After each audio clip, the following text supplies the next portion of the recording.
Oo, madali na natin magagawa yung mga plano natin. Manong Ibe, Bingo. Halika, tuloy ka, tuloy ka. Napakainit pala nito. Napasukan. Medyo lang po.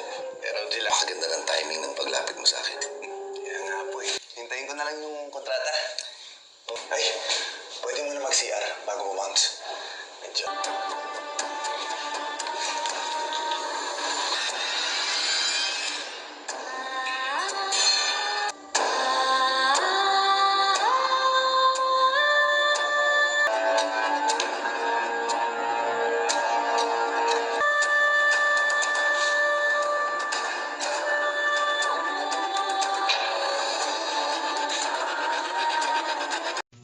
At dahil nga gusto nang simulan ni Bingo ang business ng babenta box, ay kinontak niya si Manong Ibe.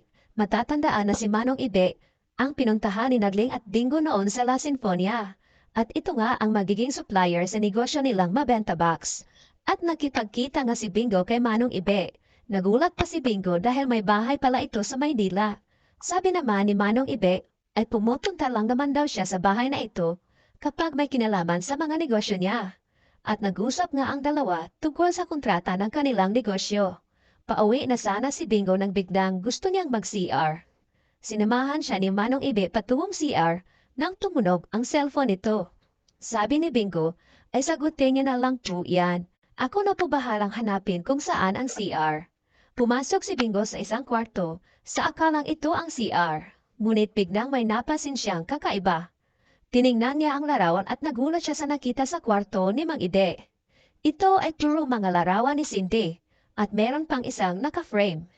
Hindi makapaniwala si Bingo sa kanyang nakita doon. Samantala, si Manong Ibe ay napansin na ang tagal naman bumaba ni Bingo. At yun nga, iba na ang kutob ni Manong Ibe.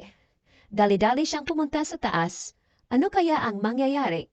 Aabutan kaya ni Manong Ibe si Bingo? Sana naman ay hindi.